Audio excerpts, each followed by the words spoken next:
Okay, so I'm here with Sydney Milanese, and I'm going to chat to her to see if she understands what the hell I'm banging on about. So, which one did you want to talk about first? The art of apology. What's your question? So, my question is after you explain the great tips on how to gain the knowledge to form a proper apology, do you think, though, that there is a sense of someone being an over apologizer? This is a very good question and comes down to sincerity. So, if you're not going into the apology with a genuine intent to do two or three things. One, which is to take 100% responsibility for your actions. If you go in thinking, you know what, I'm actually going to take about 80% because actually 20% is their fault, then you're going in the wrong direction. That's not the point of an apology. It's not a negotiation for claiming land. It's not to do with justification. That's not an apology, or at least not in the definition that we're describing here. What this is about is taking responsibility for what is yours.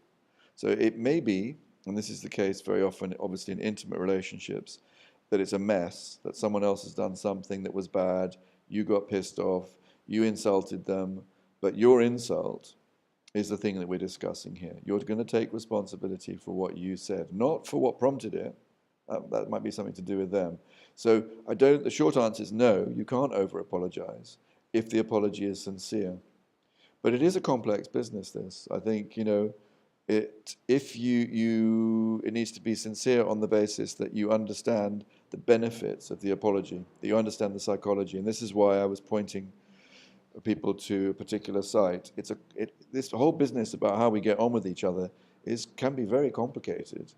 And this is kind of why I'm in business in a way, is because I'm aware that there are a lot of tools and a whole chunk of information that most of us are not in receipt of, and that we need to be better educated about these things, and if you like, better trained.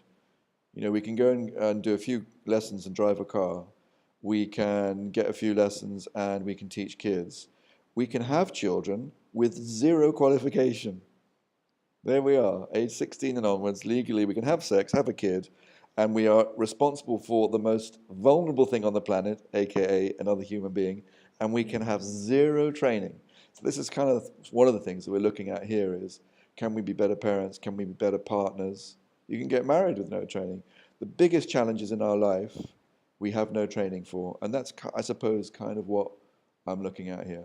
That was a very long answer to a simple question. What else? Any other? So, now another question I have is just after hearing this, what is your thought on the term be the bigger person? How there's a sense of honor on being the one to initiate apologizing first for an action that you might have done that has hurt someone else. I think this is it's a very interesting choice of words, isn't it? To be the bigger person. On one hand, I think it's an honourable ambition because it suggests that you will be your best self. I think that's fine. On the other hand, inbuilt is a notion that you're better, and that's obviously really tricky. If condescension creeps into this process, that is very problematic. If you think that you're apologizing because it makes you a better person, don't apologize unless you feel that there's something to apologize for. And when you do apologize, learn how to do it well. And you're in good shape. Okay, so that was apologizing. Was there anything else about apologizing you wanted to ask about? I think you covered it.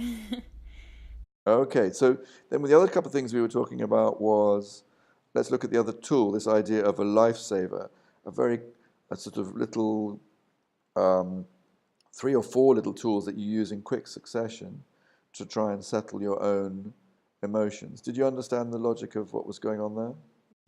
Yes, and one thing that really resonated with me on the life tools was that you have to just accept that 90% of things you don't have control over.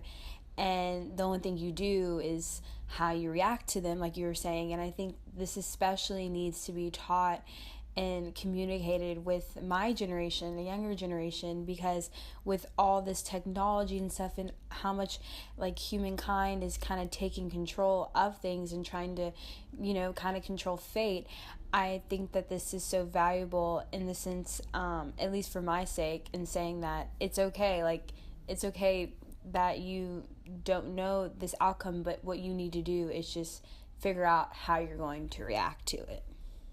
Yes. So when you're listening to that, do you feel that there is a trick, if you like, that you could employ in close relationships that you have that you're not using at the moment?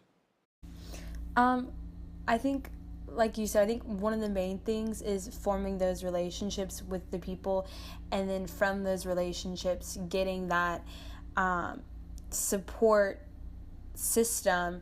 Because I think, especially in just communication on these issues, and just someone to go to, because I feel like now there's a lot of like censoring yourself on certain platforms, which is needed, but also I feel like sometimes we get over anxious on this censoring, and we always are expecting the worst on certain outcomes in something we do, or maybe someone else does, which is not healthy.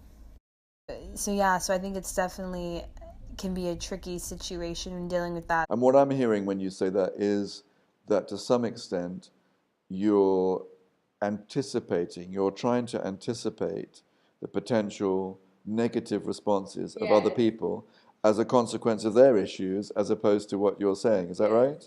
Yes, like you said, and I think people get over anxious and they just expect the worst that's going to happen, and they don't have any control of it either. So they kind of overthink and overplan on how they're going to fix this thing from happening when nothing has even happened yet. They just are expecting the worst, which is not good.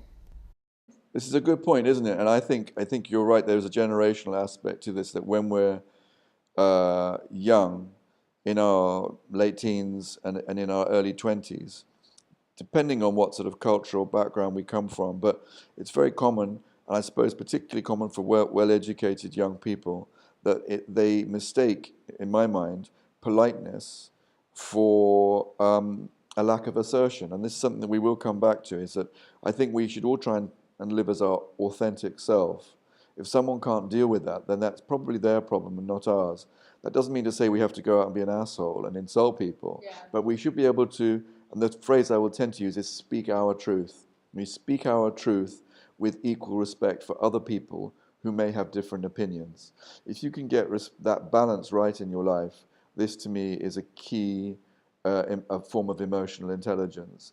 And if we get that out of balance, if as you're saying, we're over anticipating a possible negative approach, then you're not living your life, are you? You're kind of wobbling at the edges of it.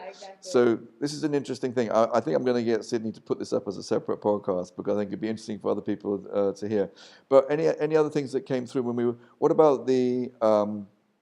Did we discuss the exercise? You know, when you're writing this idea of the last 3 months of your life, did you understand the logic of that and why it might be useful?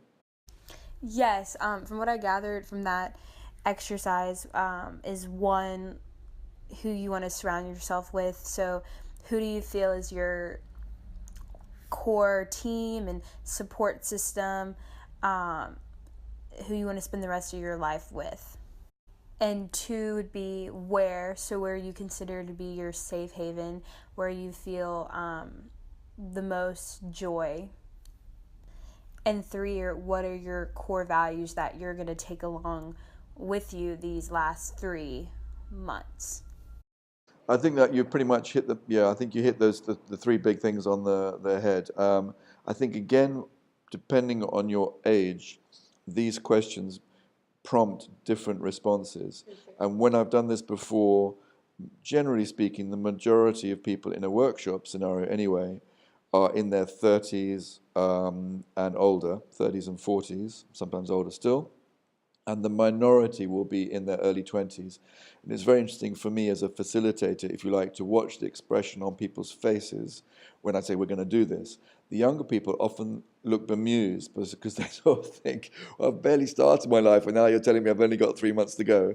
The people in their 40s or 50s take this quite seriously. They've already got some grasp on their sense of mortality. However, this is what I would say to any people who are in their 20s listening to this.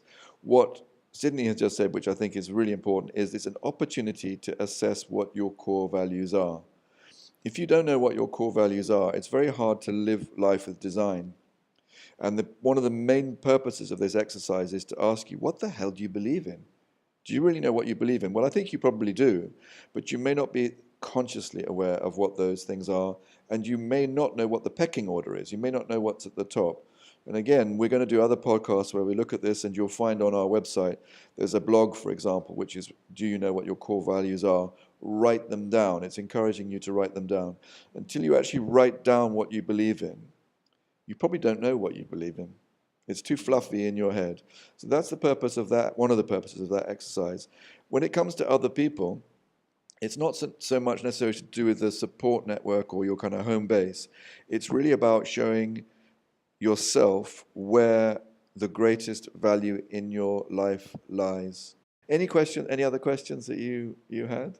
I think you answered all my questions. I'm good. She's good. Okay. Bye for now.